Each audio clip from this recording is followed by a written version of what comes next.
قل هل يستوي الذين يعلمون والذين لا يعلمون إنما يتذكر أولو الألباب.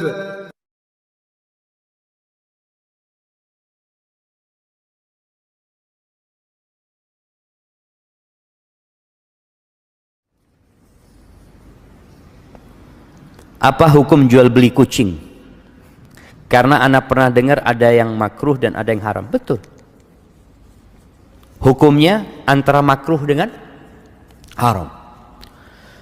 Memang kalau melihat jumhur ulama lebih memakruhkan. Walaupun dalam mazhab Hambali mereka lebih menguatkan haramnya karena ada sebuah hadis yang berbunyi naha Rasulullah SAW an bai'is sinnaur. Nabi SAW melarang jual beli kucing.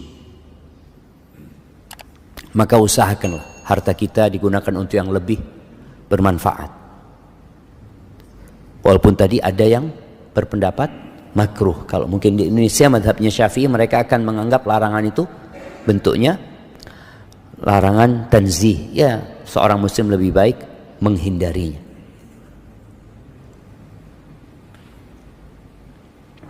Assalamualaikum Ustaz, afwan izin bertanya, jika di lingkungan ana masih banyak yang sering mengucapkan selamat atas bertambahnya umur, bagaimana ana menyikapi ucapan tersebut? Jika ana sudah mengingatkan dan tidak usah ucapkan itu pada ana, mohon pencerahannya. Mungkin antum ingatkan, umur ana ini bukan bertambah, tapi berkurang. Berkurang, jemaah. Maka seharusnya, ya apalagi sekarang orang itu mengingat tanggal lahir pakai tanggalan Masehi, maka dirubah sekarang. Orang tua ketika anaknya lahir, tolong dicatat tanggalan hijriahnya, kapan dia lahir. Ya, dengan cara itu paling tidak kita sudah berusaha untuk memberikan pemahaman kepada kaum muslimin bahwa umat Islam itu penanggalannya hijriah.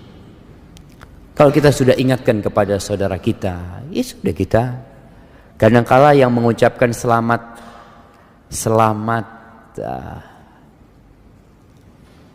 apa kalau selamat panjang umur, selamat ulang tahun, anak sampai lupa cuma selamat ulang tahun itu Facebook cuma. Iya, Facebook itu mengingatkan antum ini umurnya berkurang sebenarnya gitu loh, supaya antum siap-siap gitu. Setahun ini antum ngapain aja dengan Facebook antum? Kadang-kala kan ada seakan-akan di situ kilas balik ya tentang kegiatan-kegiatan antum di situ. Kelak pada hari kiamat akan detail kilas balik itu jemaah. Allah akan ingatkan antum dengan semua yang antum kerjakan. Makanya penghuni surga ketika disuruh makan enak-enakan di sana mereka kulu washrabu hani'an bima aslaftum fil ayyamil khaliyah. Kalian silahkan menikmatin hidup di sini. Makan, minum tanpa takut penyakit, tanpa takut lelah ini dan itu. Bima aslaftum fil ayyamil khaliyah. Karena apa yang kalian lakukan, yang kalian perbuat di hari-hari yang telah berlalu, di waktu kita jemaah. Barakallahu fikum.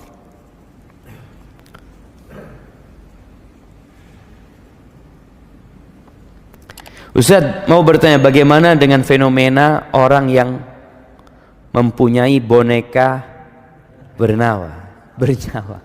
Jamaah, banyak orang sakit. Iya loh jamaah, banyak kesian jamaah, kesian kita.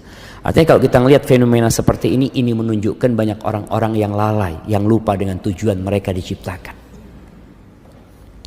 Iya. Al-malu wal banun zinatul hayatid dunya. Harta dan anak laki-laki itu perhiasan kehidupan dunia. Nah, orang tuh kepingin punya anak. Beberapa waktu yang lalu heboh fenomena dari barat juga apa? Child free atau free child? Iya, child free yang nggak mau punya anak. Sekarang lagi karena mereka nggak mau punya anak, tapi mereka punya dalam diri mereka insting kepingin punya anak. Gak bisa dipungkirin orang itu kepingin punya anak gitu. Orang-orang yang gak kepingin punya anak mengatakan hidup tanpa anak, sebenarnya melisihi fitrah mereka. Ketika mereka menyimpang, muncul yang namanya boneka ini. Jadi ingat, dosa itu melahirkan dosa. Dan Allah Azza wa Jalla mengatakan, wala tattabi'u khutuwatis syaitan. Jangan mengikuti langkah-langkah setan. Setan itu menyesatkan manusia nggak sekaligus, nggak langsung. Dan setan itu menggambarkan yang buruk baik. Ini mungkin yang terjadi dengan ya berbagai macam fenomena, dan ini tidak akan berhenti. Fenomena ini tidak akan berhenti, akan terus ada muncul yang baru, sampai kelak kiamat dan setan akan ceramah di atas mimbar. Allah kasih mimbar setan dari api. Ketika orang-orang mencela mereka, ini gara-gara setan, gara-gara iblis, gara-gara kata iblis, fala talumuni, kalian jangan nyalahkan ana. Terus apa nih? Walumu anfusakum, kalian salahkan diri kalian sendiri. Aku tuh, kata iblis, gak punya kekuasaan untuk menyesatkan kalian. Aku cuma panggil kalian, kalian ikut. Siapa yang salah? Kalian yang. Itu yang terjadi. Oleh karena itu, bicara fenomena yang seperti ini, ya ada orang-orang yang kata Allah, fi qulubihim marad, di hati mereka ada penyakit. Fazadahumullahu maradan, Allah tambahkan penyakit buat mereka. Maka kita perlu kasihan. Kita perlu kasihan. Di sini tugasnya seorang muslim ya, untuk berdakwah dengan cara yang baik, dengan penuh hikmah. Bicara boneka, di masa Nabi SAW ada boneka enggak? Ada boneka. Aisyah itu mainan boneka. Boneka yang dibikin dari bulu atau dari anunya domba ya, yang diikat, dari kain yang diikat. Ada boneka itu. Buat siapa? Buat anak-anak kecil. Sekarang emak-emak pegang boneka, bapak-bapak pegang boneka. Anak kemarin dikasih tahu foto sama Soeb nih, Zat, lihat Zat. Ada seorang artis gendong 2 boneka. Ya Allah, anak ngomong, mudah-mudahan dikasih kesembuhan. Sahih jemaah. Kita doakan mudah-mudahan Allah sembuhkan mereka.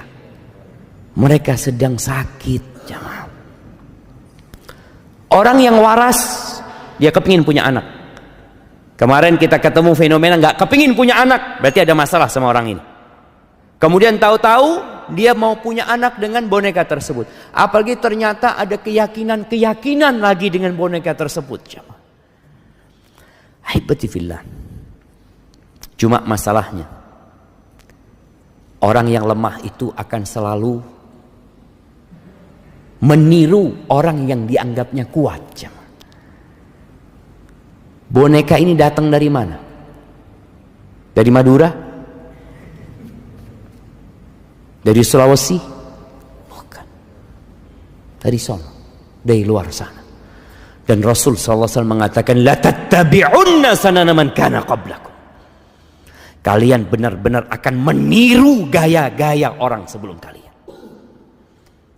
Hadwal qudzati bil qudzah, shibron bi shibrin. Kalau mereka melakukan perbuatan 1 jengkal, kalian akan sama persis mengikuti mereka. Dhira'an bi dhira'in, 1 hasta, sama persis. Hatta law dakhalu juhra dabbin la dakhaltumu. Sampai kalau mereka itu masuk ke lubangnya dhab, ini semacam iguana padang pasir jemaah, masuk ke lubangnya yang sempit, yang busuk, kalian akan masuk. Kata para sahabat, ya Rasulullah, al-Yahud wan Nasara, orang-orang Yahudi dan Nasrani, siapa lagi kalau bukan mereka? Dan kita bisa melihat persis umat Islam mengikuti gayanya mereka. Anakumullah. Dan kita sekali lagi kita perlu mendakwain mereka, dikasih penjelasan tentang, bukan tentang boneka itu. Antum kalau ngomong sama orang-orang yang pegang boneka itu, jangan ngomong tentang boneka itu, dia sakit hati. Terus ngomong tentang dirinya. Engkau diciptakan buat apa sebenarnya? Siapa yang menciptakan dirimu? Sentuh hatinya. supaya dia tidak jadi lebih buruk daripada binatang-binatang ternak yang tidak tahu dengan tujuan diciptakan.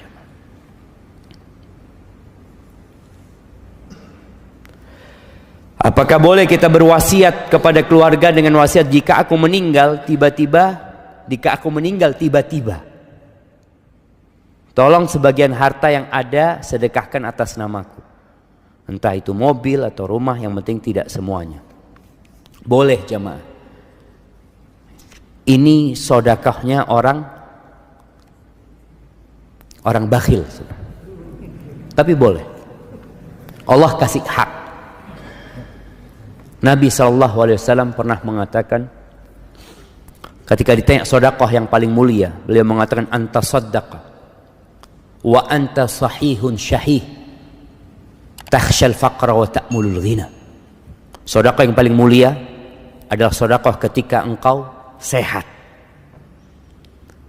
dan berambisi. Orang sehat punya ambisi, pengen ini, pengen itu, Masya Allah. Engkau takut dengan kefakiran dan berharap kekayaan. Itu sedekah yang paling mulia. Jangan sampai engkau sedekahnya itu ketika ya sudah mau mati, ya udah sakit, ini itu, dia mengatakan ini wasiat buat fulan, wasiat buat fulan, jemaah. Tapi nggak apa-apa, jemaah. Nih buat orang-orang yang bakhil, paling tidak antum sedekah setelah mati. Iya, masih ada, pahalanya beda tentunya. Pahalanya berbeda, tapi tetap ada pahalanya gitu. Dan diperbolehkan sepertiga. Antum wasiatkan kepada keluarga, tapi wasiatnya jangan ngomong kalau aku mati tiba-tiba. Kalau matinya sakit, dong jangan gitu loh. Ini mati tiba-tiba jemaah. Jadi wasiatnya itu pokoknya kalau aku mati mau tiba-tiba, mau sakit, mau apa, maka seperti itu. Nggak apa-apa sedekah. Paling tidak tadi antum catat. Antum catat, dan kalau bisa, kalau antum punya banyak harta ya, tapi antum tadi masih cinta sama harta antum datang ke notaris, bikin surat pernyataan berapa yang boleh diwasiatkan, sepertiga. Kalau antum mau seperempat nggak ada masalah, karena Nabi SAW mengatakan ats-tsuluts wa-tsulutsu katsir, sepertiga dan sepertiga itu banyak. Kenapa? Karena kalau antum sudah mati sebenarnya harta itu jatuh kepada siapa? Ahli waris gitu. Jadi antum ngurangi hak ahli waris, maka diperbolehkan cuma sepertiga. Kalau antum hidup sehat semua mau disedekahkan, terserah antum.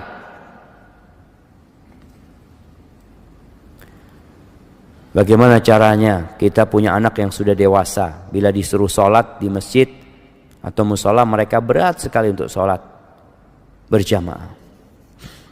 Ya orang tua sabar. Ahibati fillah, Allah Azza wa Jal ketika menyuruh salat ini, Allah mengatakan wa'mur ahlaka bis salati wastabir 'alaiha. Suruh keluargamu salat dan engkau sabar. Sabar dalam menegakkan salat, sabar dalam mendakwain anak untuk salat.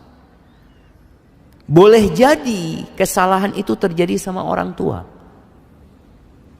Orang tua ini ketika anaknya kecil nggak disuruh ke masjid. Padahal Nabi SAW nyuruh orang tua agar memerintahkan anaknya sholat sejak umur 7 tahun. Dia nggak ngerjain itu nih orang tua. Sampai akhirnya anaknya udah nggak pernah ke masjid. Wallahi jamaah terus terang, kita itu nggak diajarin sholat ke masjid. Kita diajarin ke masjid itu cuma Jumat, bas. Sampai anak di pesantren dulu, pulang dari pesantren, ya nggak ke masjid juga. Sholat di rumah. Ke masjid kapan? Jumatan. Jadi kadang-kala ada orang tua yang memang ya belum ngerti dahulunya. Sehingga kalau anaknya berat ke masjid, orang tua hendaklah bertobat kepada Allah Azza wa Jalla. Karena ada kesalahan dia dalam mendidik anaknya. Dia beristighfar sambil terus mengatakan kepada anaknya, nah Abah minta maaf ya. Abah seharusnya ngajarin engkau itu sejak umur 7 tahun. Memerintahkan kepadamu. Jamaah kelak anak ini juga bisa nuntut orang tuanya pada hari kiamat. Orang tua itu akan dimintain pertanggungjawaban tentang anaknya. Maka paling tidak orang tua duduk sama anaknya. Sekali-kali bawa anaknya ke kuburan. bukan ke masjid. Ayo nak ikut Abah. Abah belum waktunya sholat, iya tenang, bawa ke kuburan. Ingatkan bahwa kita akan meninggal dunia, sentuh hatinya, nggak ada yang dibawa. Nak. Engkau di rumah, kalau sholat di rumah, pahalamu cuma dapat sedikit, nak, cuma 1. Di masjid itu 27. Langkahmu, setiap langkah itu diangkat derajatnya, dihapuskan dosanya. Subhanallah. Dan nggak lama, sampaikan kepada anaknya, nah engkau bisa main bola mungkin. Nah. Main bola engkau 45 menit kali 2. Engkau nggak capek. Kau berangkat sama kawan-kawanmu, masa ke rumah Allah ya. Jadi disentuh hatinya, bukan cuma diperintah. Karena orang tua, ayo ke masjid. Duduk kasih penjelasan, semoga Allah membuka hatinya. Kayaknya waktu anak udah habis ya Ma. Minta maaf pertanyaan-pertanyaan yang belum bisa dijawab. Semoga pertemuan kita hari ini, perkumpulan kita ini perkumpulan yang dirahmatin oleh Allah Azza wa Jal, dan perpisahan kita perpisahan yang dijaga, dan semoga Allah mengampuni dosa-dosa kita. Subhanakallahumma bihamdika asyhadu an la ilaha illa anta astaghfiruka wa atubu ilaik. Assalamualaikum warahmatullahi wabarakatuh.